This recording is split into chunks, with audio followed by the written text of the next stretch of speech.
ಸಾತ್ವಿಕ ಧರ್ಮ ಬಾಂಧವರೇ, ಭಗವಂತ ಈ ಜಗತ್ತನ್ನು ಸೃಷ್ಟಿ ಮಾಡಿದ್ದಾನೆ. ಈ ಸೃಷ್ಟಿಯಲ್ಲಿ ಅನೇಕ ಚರಾಚರ ಜೀವರಾಶಿಗಳ ಅನುಕೂಲಕ್ಕಾಗಿ ವ್ಯವಸ್ಥೆಯ ದೃಷ್ಟಿಯಿಂದ ಪಂಚತತ್ವಗಳನ್ನು ನಿರ್ಮಾಣ ಮಾಡಿದ್ದಾನೆ. ಪೃಥ್ವಿ, ಅಪ್, ತೇಜ್, ವಾಯು, ಆಕಾಶ. ಈ ಪಂಚತತ್ವಗಳಲ್ಲಿ ಪ್ರಕೃತಿ ಇದು ಬಹಳ ಮುಖ್ಯವಾದಂಥದ್ದು. ಈ ಪ್ರಕೃತಿಯಲ್ಲಿ ಗಿಡಮರ ಬಳ್ಳಿಗಳು, ಸಸ್ಯ ಸಂಕುಲಗಳು ಕೊಡುವಂಥ ಕೊಡುಗೆ ಅದು ಅಪರಂಪಾರ ಅಂತ ಹೇಳ್ಕೊಂಡು ಬಂದಿದ್ದಾರೆ. ಪ್ರಾಯಶಃ ನಮಗೆ ಗಿಡಮರ ಬಳ್ಳಿಗಳು ಕೊಡುವಂಥದ್ದು ನೆರಳನ್ನು, ಶುದ್ಧವಾದ ಆಮ್ಲಜನಕವನ್ನು, ಆನಂತರ ಸುಗಂಧಭರಿತವಾದ ಪುಷ್ಪಗಳನ್ನು, ಪತ್ರಿಯನ್ನು, ಹಣ್ಣು ಕಾಯಿಗಳನ್ನು, ವನಸ್ಪತಿಗಳನ್ನು, ಗಿಡಮೂಲಿಕೆಗಳನ್ನು, ಆನಂತರ ಜಡಿಬೂಟಿಗಳನ್ನು, ಆನಂತರ ಆಹಾರ ಪದಾರ್ಥಗಳನ್ನು, ಆನಂತರ ದವಸ ಧಾನ್ಯಗಳನ್ನು, ಔಷಧಿಯ ಗುಣಗಳನ್ನು, ಆನಂತರ ಪ್ರತಿಯೊಬ್ಬ ಜೀವರಾಶಿಗಳಿಗೆ, ಪ್ರತಿಯೊಂದು ಜೀವಿಗಳಿಗೆ ಬೇಕಾದಂಥ ವ್ಯವಸ್ಥೆಯನ್ನು ಕಲ್ಪಿಸಿಕೊಡುವಂಥವು ಈ ಗಿಡಮರ ಬಳ್ಳಿಗಳು ಅನ್ನೋದನ್ನು ನಾವು ಅರ್ಥ ಮಾಡ್ಕೋಬೇಕಾಗಿದೆ. ಅದರ ಜೊತೆಯಲ್ಲಿ ಎಲ್ಲಿ ಕಾಡು ಇದೆ ಅಲ್ಲಿ ನಾಡು ಸುರಕ್ಷಿತವಾಗಿದೆ. ಎಲ್ಲಿ ಕಾಡು ಇದೆ ಅಲ್ಲಿ ಮಳೆ ಇದೆ. ಎಲ್ಲಿ ಮಳೆ ಇದೆ ಅಲ್ಲಿ ಬೆಳೆ ಇದೆ.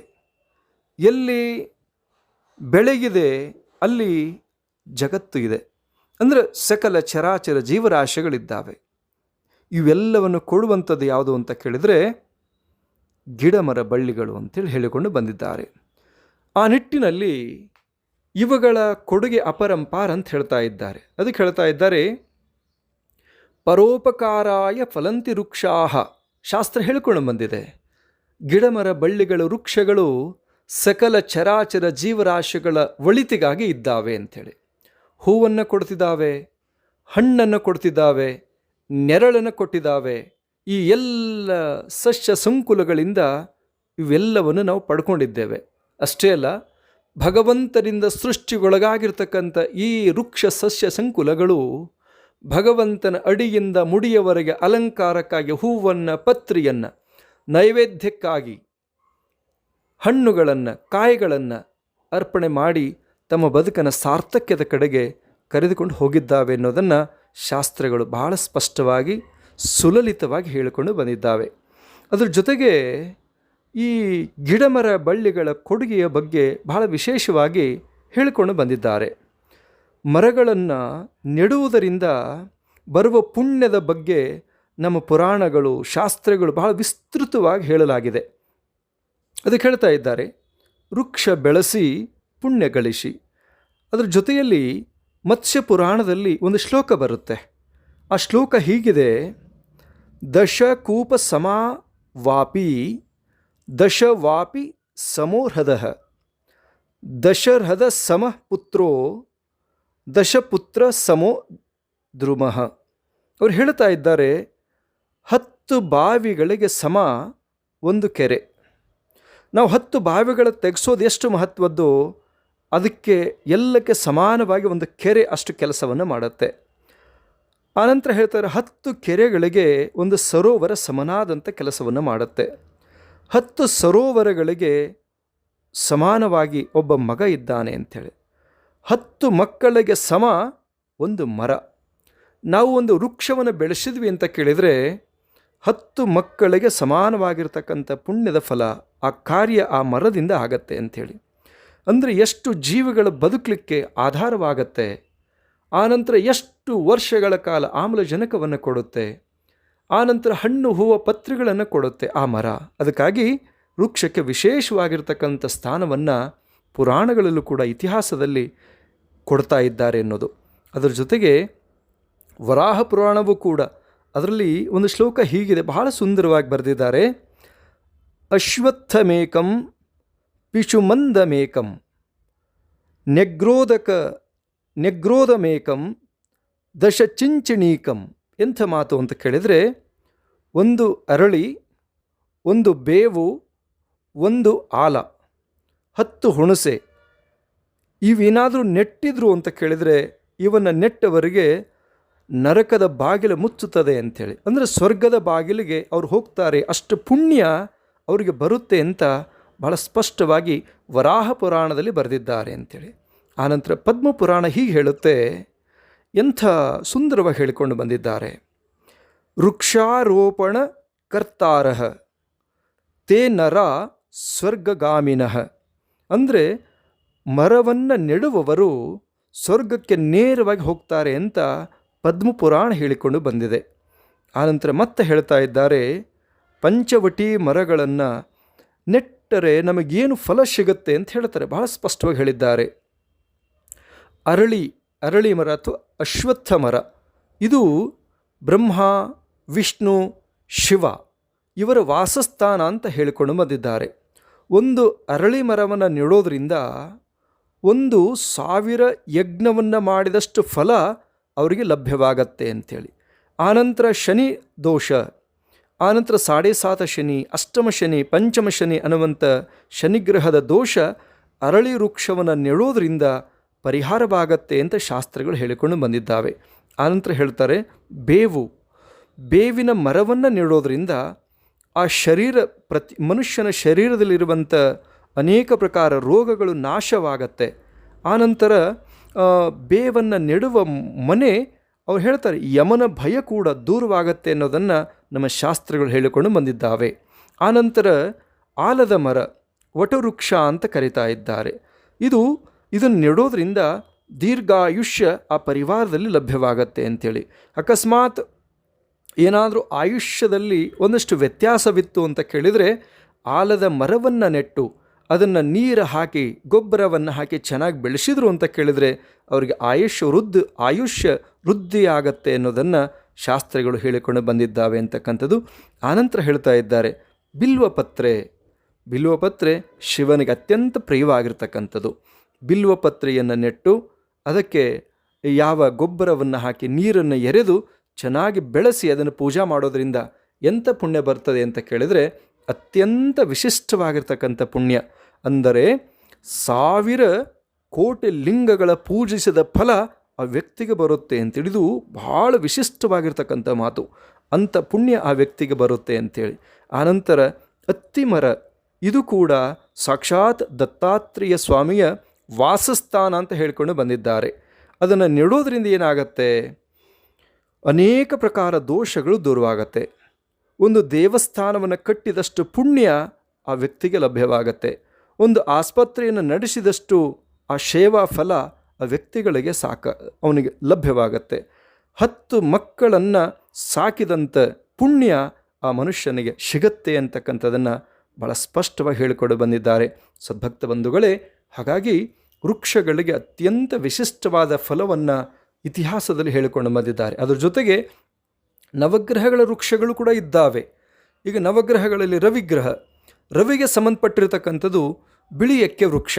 ಇದನ್ನು ನಾವು ನೆಟ್ಟು ಬೆಳೆಸೋದ್ರಿಂದ, ಪೂಜೆ ಮಾಡೋದ್ರಿಂದ ಏನು ಪುಣ್ಯ ಸಿಗುತ್ತೆ ಅಂತ ಕೇಳಿದ್ರೆ, ಆತ್ಮ ಪ್ರಭಾವ ಶಕ್ತಿಶ್ಚ ಪಿತೃಚಿಂತಾರ ವೈಫಲಂ.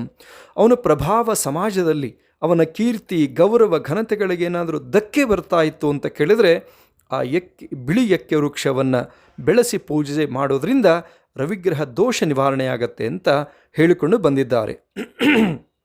ಆನಂತರದಲ್ಲಿ ಚಂದ್ರಗ್ರಹ, ಇದನ್ನು ಮುತ್ತುಗದ ಮರ, ಇದನ್ನು ನೆಟ್ಟು ಬೆಳೆಸೋದ್ರಿಂದ ಏನು ಲಭ್ಯವಾಗತ್ತೆ, ಚಂದ್ರನಿಂದ ಮನಸ್ಸು ಶುದ್ಧವಾಗತ್ತೆ, ಬುದ್ಧಿ ಪ್ರಖರಗೊಳ್ಳುತ್ತೆ, ಮಾತೃವಿನ ಕಾರುಣ್ಯ ಆ ವ್ಯಕ್ತಿಯ ಮೇಲೆ ಆಗತ್ತೆ.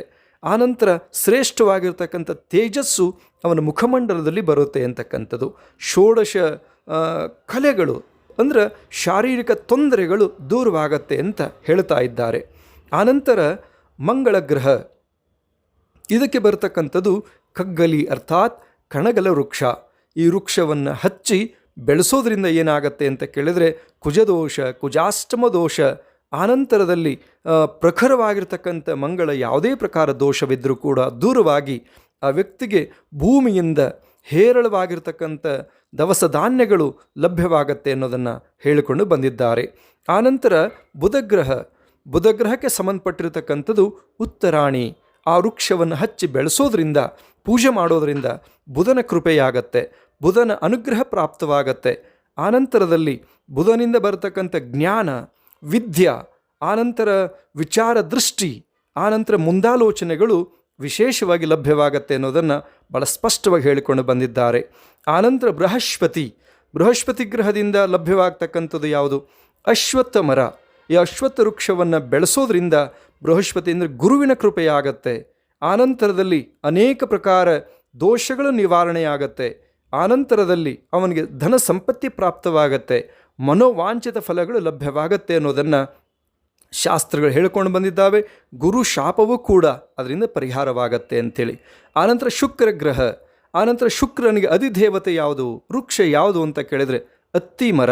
ಈ ಅತ್ತಿ ಮರವನ್ನು ಬೆಳೆಸೋದ್ರಿಂದ ಶುಕ್ರನ ಅನುಗ್ರಹ ಪ್ರಾಪ್ತವಾಗತ್ತೆ. ಶುಕ್ರ ಭೋಗ ಅಂದರೆ ಅನುಭವಿಸುವಂಥದ್ದು. ನಮ್ಮ ಸಂಪತ್ತಿ, ನಮ್ಮ ಅಧಿಕಾರ, ನಮ್ಮ ಸ್ಥಾನ, ನಮ್ಮ ಮಾನ ನಮ್ಮ ಜೊತೆಗೆ ಉಳಿಬೇಕು ಅಂತ ಕೇಳಿದರೆ ಶುಕ್ರನ ಅನುಗ್ರಹ ಬೇಕು. ಅದಕ್ಕಾಗಿ ಅತ್ತಿ ಮರವನ್ನು ಹಚ್ಚಿ ಬೆಳೆಸೋದ್ರಿಂದ, ಪೂಜೆ ಮಾಡೋದ್ರಿಂದ ಶುಕ್ರನ ಅನುಗ್ರಹ ಪ್ರಾಪ್ತವಾಗತ್ತೆ ಅಂತಕ್ಕಂಥದ್ದು. ಆನಂತರ ಶನೈಶ್ಚರ ಗ್ರಹ. ಶನೈಶ್ಚರನ ಬನ್ನಿ ಮರ. ಈ ಬನ್ನಿ ಮರವನ್ನು ಹಚ್ಚೋದ್ರಿಂದ, ಬನ್ನಿ ಮರವನ್ನು ಬೆಳೆಸೋದ್ರಿಂದ, ಬನ್ನಿಯ ಮರವನ್ನು ಪೂಜೆ ಮಾಡೋದ್ರಿಂದ ಅತ್ಯಂತ ಶ್ರೇಷ್ಠಕರವಾಗಿರ್ತಕ್ಕಂಥ ಪುಣ್ಯ ಆ ವ್ಯಕ್ತಿಗೆ ಲಭ್ಯವಾಗತ್ತೆ. ನವದುರ್ಗಿಯರ ಅನುಗ್ರಹವೂ ಪ್ರಾಪ್ತವಾಗತ್ತೆ. ಆನಂತರ ಆಯುಷ್ಯಂ ಜೀವನೋಪಾಯ ಮರಣಂಚ ಶನೈಶ್ಚರ. ಏನಾದರೂ ಆ ವ್ಯಕ್ತಿಯ ಆಯುಷ್ಯದಲ್ಲಿ ತೊಂದರೆ ಬಂದಿತ್ತು ಅಂತ ಕೇಳಿದರೆ, ಏನಾದರೂ ಕೂಡ ಅಪಮೃತ್ಯು ದೋಷಗಳು ಬರ್ತಾ ಇತ್ತು ಅಂತ ಕೇಳಿದರೆ, ಏನಾದರೂ ಕೂಡ ಆರೋಗ್ಯದಲ್ಲಿ ಹಾನಿ ಆಗ್ತಾ ಇತ್ತು ಅಂತ ಕೇಳಿದರೆ ಬನ್ನಿ ವೃಕ್ಷ ಪೂಜೆಯಿಂದ ಆ ದೋಷಗಳು ಶಮನವಾಗತ್ತೆ ಅನ್ನೋದನ್ನು ಶಾಸ್ತ್ರಗಳು ಸ್ಪಷ್ಟವಾಗಿ ಹೇಳಿಕೊಂಡು ಬಂದಿದ್ದಾವೆ. ಆನಂತರದಲ್ಲಿ ರಾಹುಗ್ರಹ. ಇದಕ್ಕೆ ಗರಿಕೆ. ಈ ಗರಿಕೆಯನ್ನು ಹಚ್ಚಿ ಬೆಳೆಸೋದ್ರಿಂದ, ಅದನ್ನು ಪೂಜೆ ಮಾಡೋದ್ರಿಂದ ನಮಗೆ ಅನೇಕ ಕಂಟಕಗಳು ದೂರವಾಗತ್ತೆ, ಅಪಮೃತ್ಯು ದೋಷಗಳು ದೂರವಾಗತ್ತೆ, ಶತ್ರುವಿನ ಭಯ ನಮ್ಮಿಂದ ದೂರವಾಗತ್ತೆ. ಶತ್ರುಗಳು ಅನೇಕ ಪ್ರಕಾರ ಹಿಂಸೆಯನ್ನು, ತೊಂದರೆಯನ್ನು, ನೋವನ್ನು, ಸಂಕಟವನ್ನು ನಿರ್ಮಾಣ ಮಾಡ್ತಾ ಇದ್ದಾರೆ ಅಂತ ಕೇಳಿದರೆ ರಾಹುವಿನ ಯಾವ ವೃಕ್ಷವಾಗಿರ್ತಕ್ಕಂಥ ಗರಿಕೆಯ ಬೆಳೆಸೋದ್ರಿಂದ, ಪೂಜೆ ಮಾಡೋದ್ರಿಂದ ಆ ದೋಷ ನಿವಾರಣೆಯಾಗತ್ತೆ. ಆ ಗರಿಕೆಯನ್ನು ವರಸಿದ್ಧಿ ವಿನಾಯಕನಿಗೆ ಅರ್ಪಣೆ ಮಾಡೋದ್ರಿಂದ ಎಲ್ಲ ಪ್ರಕಾರ ವಿಘ್ನಗಳು ಕೂಡ ಪರಿಹಾರ ಆಗತ್ತೆ ಅನ್ನೋದನ್ನು ಶಾಸ್ತ್ರಗಳು ಹೇಳಿಕೊಂಡು ಬಂದಿದ್ದಾವೆ. ಆನಂತರದಲ್ಲಿ ಕೇತು ಗ್ರಹ. ಇದಕ್ಕೆ ದರ್ಬೆ ಬರುತ್ತೆ. ಈ ದರ್ಬೆಯನ್ನು ಹಚ್ಚಿ ಬೆಳೆಸೋದ್ರಿಂದ ಪಾವಿತ್ರತೆ ನಮಗೆ ಲಭ್ಯವಾಗತ್ತೆ. ಹಿರಿಯರ, ಗುರುಗಳ, ದೈವದ ಆಶೀರ್ವಾದ, ಅನುಗ್ರಹ ನಮಗೆ ಲಭ್ಯವಾಗತ್ತೆ.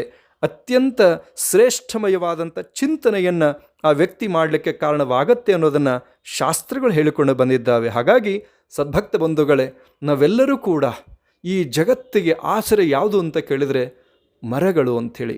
ನಾವು ಬೆಳೆಯುವಂಥ ಆಹಾರ ಪದಾರ್ಥಗಳೇನಿದ್ದಾವೆ, ದವಸ ಧಾನ್ಯಗಳೇನಿದ್ದಾವೆ, ಅದು ವೃಕ್ಷಗಳಿಂದ ನಮಗೆ ಲಭ್ಯವಾಗತ್ತೆ. ಹಾಗಾಗಿ ಆಹಾರ ಪದಾರ್ಥ ಸೇವನೆಯಿಂದ ನಾವೆಲ್ಲ ಸದೃಢವಾಗಿರಲಿಕ್ಕೆ ಸಾಧ್ಯವಾಗತ್ತೆ.